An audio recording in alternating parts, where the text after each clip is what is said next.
Cool. So it's the first session, so I want to kick things off with a little bit of fun. I'm going to give away 0.01 ETH to whoever that remembers the first ever smart contract that they have deployed. You can raise up your hand if you still remember the address. Okay, I actually expected a few, but I didn't expect like none.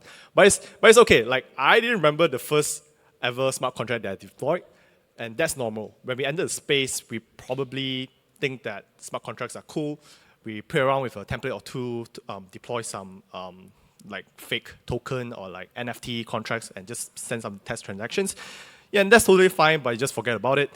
But the thing is that the data is still there, right? But you, me, and the rest of the ecosystem will likely never use it again, so why store it on-chain?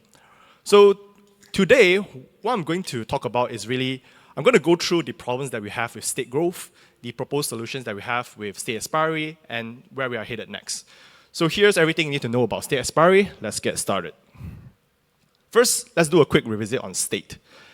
What does state mean on Ethereum is that state is represented by a Merkle-Patricia tree, MPT. So we call it the state tree. In the leaf nodes of the state tree, we have all the account objects. So each account will contain balance, nonce, root hash, and code hash. And if it's a contract account, then it would have its own storage tree as well. It's also an MPT, and in the leaf nodes of the MPT, of the storage tree, it will contain the 32 bytes slot values, right? So this is the overview of how state looks like on Ethereum. Let's zoom in a little bit by focusing on individual account object and slot keys. So given an account address, we can actually traverse from the root of the state tree down to the leaf node, and we will get the corresponding account object, right? Likewise, for slot key, we can traverse from the root node of the storage tree down to the leaf node, then we can get the corresponding slot value. So this is how we do the mapping. So really, if we really zoom in and just be abstract, right? Ethereum state is really consists of like a mappings of a series of mappings between addresses and account objects, and also slot keys to slot values. So these key value pairs, you can really think of it as the basic unit to measure state on Ethereum. When Ethereum started from Genesis, it started with a small set of key value pairs. As the chain progresses, as more blocks are included, you get more and more key value pairs, and the number just keep increasing. It will never stop because state is unbounded. And this phenomena is called state growth, right? So this is the problem that we are trying to solve today. But why is this a problem? To quote Peter from Geth, Ethereum is slow because the state grows like crazy. What happens when the state size grows is that the number of nodes in the MPT grows, right? So in the client software implementation, that means that for every read-write event, what happens is it will require more database lookups, it will require more hash calculations, so all these are expensive operations. So when you have those scenarios, then your node will become slower. And it's not just that, right? You also think about hardware storage. Every few years, you probably have to change your hardware to upgrade your SSD so that it can contain more state. So if you really think about it as a flow, when the state grows, what happens is that running a node costs more because you have to upgrade your hardware every few years, whether it's storage or like CPU or whatever. When you have that kind of scenario, that means that less people will be incentivized to run nodes, like normal people, like maybe just you and me. And when less people run nodes, then Ethereum become less decentralized, right? So that's like a effect of state growth. But I know what some of you may be thinking, right? Some of you may be thinking that it's fine, right? The innovation in hardware will probably outpace state growth. And that's true. But is it really as simple as changing hardware and your node will magically run again? It's not as simple as this. The reality is that you have to first go to a physical store or online store, purchase the hardware. You have to, once your hardware arrives, you have to reassemble your node, take out the screw, take out the cover, swap the hardware, put the hardware back, I don't know, like put the cover back, put a screw back. Then maybe you have to migrate your storage from the old disk to the new disk. During this process, if you messed up, if you made a mistake, what you need to do is that you need to wait hours to resync again from zero. And yeah, it's just a very terrible user experience. So no, it's not as simple as people may think. Yes, if you're technical, it's simple to you, but not for normal people, no.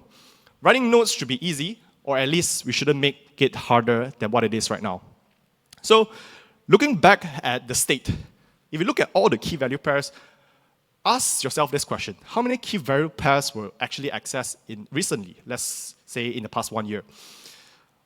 Based on the analysis that I did, it was only about 20%. So really, what we are storing right now for the execution clients are 80% of the state that are unused in a long time. And what happens when we eliminate this 80% of the state? Wouldn't we get a slower state growth? Wouldn't we be able to reduce the hardware storage requirements? Wouldn't we be able to build better execution client, a more efficient one? So that is what we are trying to do with state expiry. The concept of state expiry is simple. It has one key objective, which is to expire now and revive later. We want to provide a way to expire the stale data on-chain while providing a way for users to revive those data. There are two key questions that we need to answer for this objective. First, how do we know if a state is expired? Second, how do we revive expired state? And let's think this through together. First, we can look at the current MPT, right? So this is the structure of the MPT. We are only going to focus on the values because those values are the ones that we want to expire. To answer the first question, how do we know if a state is expired? Well, you can take a few seconds to think about it. The most straightforward way is to add some sort of a metadata to measure the state or the values, right? So here, what I'm going to do here is to add something called an access period to it. So an access period, you can think of it as like measured in blocks, or basically like one period is equals to 6 months maybe. So when you have a period that corresponds to each value, then we can already answer our first question.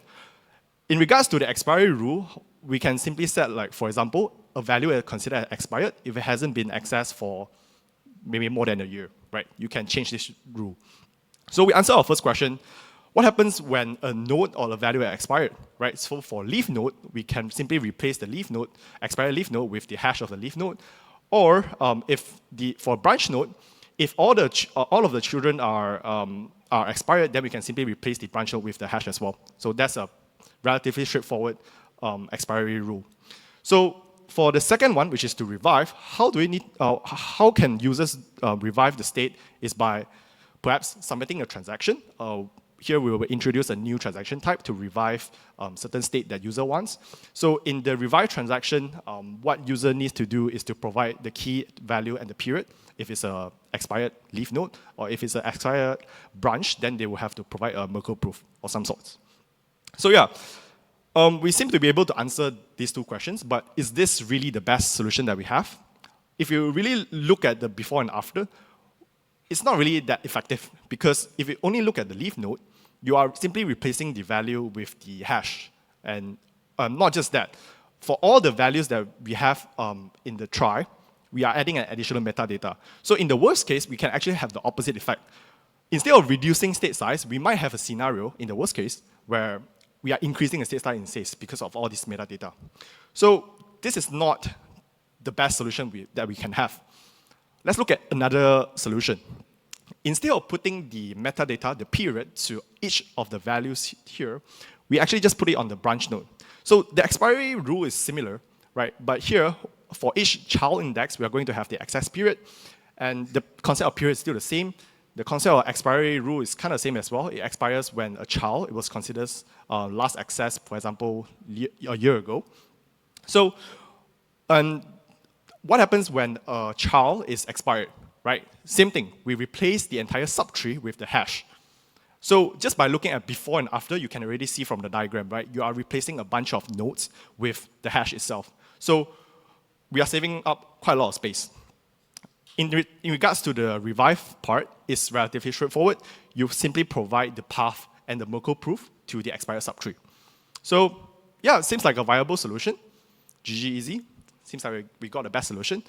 And this is actually one of the solutions that BNB Chain raised last year. I was part of that team.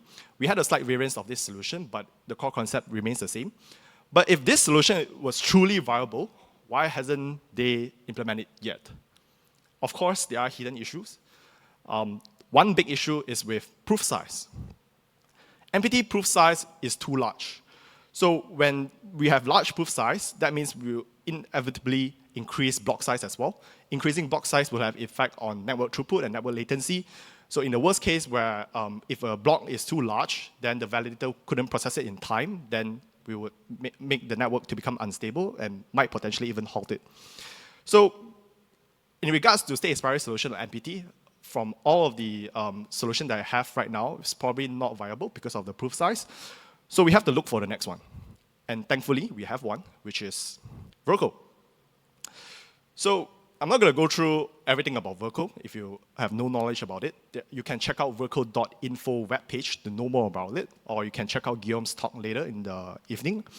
To go through the Verkle structure, right, you have internal nodes, which are similar to MPT's branch nodes, and you have extension node, which basically contains a group of values. Why Verkle is important, just to go through it briefly, it has small proof sizes, so it solves the problem that we have. It allows for stateless clients, it reduces hardware requirements, improves node syncing experience, ZK friendly, and more. One major change is that in Verkle, we are using a single tree approach instead of double layer. What this means is that we no longer have the concept of state trie and storage tries, but we put everything in Verkle tree. So without even understanding how Verkle tree works, you can come up with a state expiry solution as well. And we do the same thing by looking at the structure. What would you think we need to add in order to answer the two key questions that we have? It's simple. We do the same thing by adding the period to the extension node. Because in Verkle tree, one very special property is that values are grouped together. So because you have this very nice property, then it makes this solution very effective. And let's go through the flow like before. For the expiry rule, the concept of period is still the same. It expires when the extension node was last accessed, for example, a year ago. So we got our first question done. So what happens when an extension node is expired? It's the same as well. We replace it with the commitment of the expired node. The commitment, you can think of it as the same as hash of the MPT. Yeah. And in regards to the revive rule, what users need to provide in the revive transaction is to provide the path to the extension node, the period, and also all the values in the extension node. It's pretty straightforward. And this is exactly what we have proposed in EIP 7736, leaf level state expiry in Verkle trees. So it's a relatively straightforward solution. The advantage of this solution is, first, it's simple, relatively simple. Second is it has clear gas costs. The revive proofs are relatively smaller as well because you just provide all the things that you need in the extension node. And then it's also backward compatible with Verkle in the sense where if you choose to enable it together with Verkle, that's good, it's possible. But if you choose to enable this EIP after Verkle, it's also possible, right? So that's what it means by backward compatible. One major disadvantage is it only expires states partially because you can think of a scenario where majority of the leaf values hasn't been accessed for a long time, but there could be one single leaf value that has been accessed for quite actively. So in that case, the extension node is not considered as expired. So that's why this solution is called the partial state expiry solution. What if we want full state expiry solution? Well, we have to go back 3 years ago to Vitalik's multi-period tree approach, published in 2021. How it works is very different from the approaches that I've shown here. So you have the concept of multi-period tree. The concept of period is still the same. Here, what's different is that for every single new period, a new state tree is created. The expiry rule here is that the state older than 2 periods are expired. So for a client software, what they need to store at a time is really the state tree of the current period and also the previous period.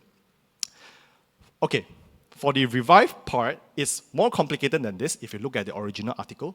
But essentially what we need to do is that given an expired account, for example, you will require the last known state tree of the account. Then you also need to provide the proof of all the subsequent periods up until current periods -1. That's a very simplified explanation. My problem with this proposal is that, first, it's super complex, and that's why I believe that the research in this direction has been stagnant in the past few years. Secondly, it requires something called address-based extension. So address-based extension by itself is already a very complicated and controversial proposal because it brings many breaking changes to our Ethereum protocol. So we are literally stacking problems onto problems. And secondly, what I can foresee is data duplication because you are storing two state tree at once. So in some cases, or even in the worst case, you might have duplicated data, which again, in the worst case, you can actually double the state size instead of like reducing it. So that could happen. And compared to the partial state expiry solution, you will have larger proof size because you have to prove different things now. So yes, we get full state expiry, but is it worth it? I don't know. The future, where are we headed next? So we know that for state expiry, we get slower state growth or even eliminate it. We get reduced hardware requirements, and we get a more efficient execution client. But to get those benefits, we exchange it for worse user experience, because now users have to care about reviving their state. They have to submit another transaction in order to revive it, and those transactions will incur additional state revive costs, right? And another thing is that how do these users, like normal users, get those proofs from? Right? Well, the first part is definitely centralized providers.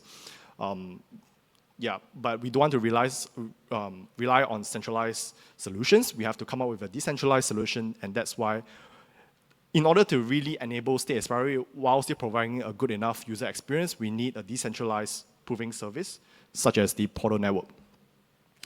So yeah, and we might not even go for Verkle tree instead. We might go for binary tree. So if we go for binary tree, then EIP 7736 wouldn't work. Depending on how the binary tree structure that we would want to go for, we have to rethink another state expiry solution.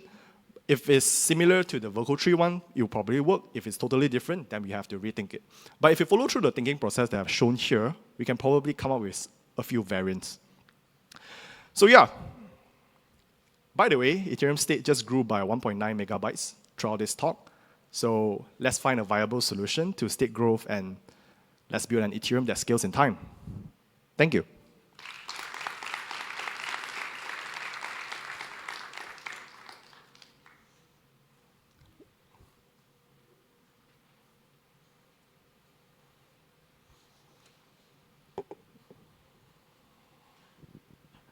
Thank you so much. So we're going to go through the Q&A now, and we're going to go for upvoted questions first.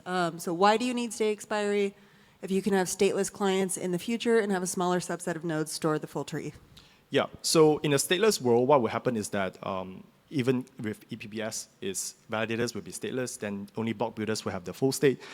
But even that, we are not solving the root cause, which is the state, the fact that 80%, for example, of the state is still considered as stale or hasn't been used for a long time. So statelessness doesn't solve this root problem, but state expiry does, right? We want to eliminate it. So in a world where we have stateless and state expiry, we can give a better experience to even block builders as well and make it more efficient. Yeah. Great. Is state partitioning an option? I think state partitioning is a general term. Like I need to know like in details what do you mean by state partitioning, but because I don't know the details, I will say maybe. Yeah.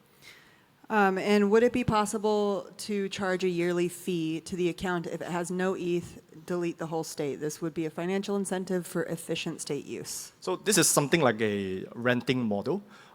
It definitely is possible. But the thing about Ethereum is that if you are adding such a renting model, you are changing the entire economics. So it might break things as well. And in my perspective, I don't think the community would be ready or would support such a feature because it might break a lot of things. And economic-wise, it also might not align to their incentive. So it is possible, but it's a social problem. Yeah. And how about using snarks to compress proofs for revivals and do batch revivals? That's possible, but again, in regards to how we want to use snarks, it really depends on how we want to change up the two key questions that we have, like first, how do we want to measure state? How do we know if a state is expired? And secondly, how can we revive expired states? So here, you seem to answer the second question, but how about the first? We have to explore that, yeah. And the next one is kind of a question. Only write will alter the X node, no, not read? In our proposal, yes, because if, for example, if a read operation changes the period in the extension node, you are essentially doing a write operation. So if you are doing something like that, you have to change up the gas cost for that particular read operation because it's read, but it's actually write. So there are a few proposed solutions. For example, if it's the first read in the new period, then we consider as for the gas cost, we consider it as the same as write. But yeah, there could be potential other solutions as well. Yeah. What would be the incentive of running an expired state provider node? Expired state provider. No. So I'm guessing is that you have to provide. You are running a service that provides the proof. Honestly, there are no incentive unless you're running like if you're a centralized provider. That's why I say we probably have to rely on a decentralized service, portal network, perhaps, to be able to provide those proofs to everyone. Yeah. Good intro to the next talk. What was the 20% state churn measured on BSC or mainnet? And if mainnet, have you tried measuring beyond 14 million? Is Ethereum mainnet measuring beyond 14 million? No, because my node crashed. Are there any gas refunds at state expiry and gas costs involved while recovering state at a later time? In regards to funding, we haven't explored it yet, but yeah, that would be a good direction to look at. Yeah. How about archiving old state compressed and cheap, slow storage instead of expiring it?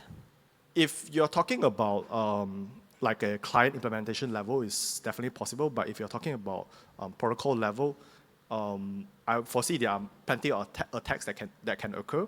So I'm not too sure about this direction. Yeah. Who is responsible for reviving an old expired value? From the hindsight, it's going to be the users. But if you have like a sponsorship kind of model, then the sponsors can revive it for you, account abstraction thing. So yeah, that would be ideal for the users. But by default, I guess the users have to revive it themselves. And where does a node fetch a subtree from when reviving it? From some centralized, or for some provider, not centralized provider, sorry. Yeah, from some provider, yeah. Perfect. Thank you so much, Han. Thank you.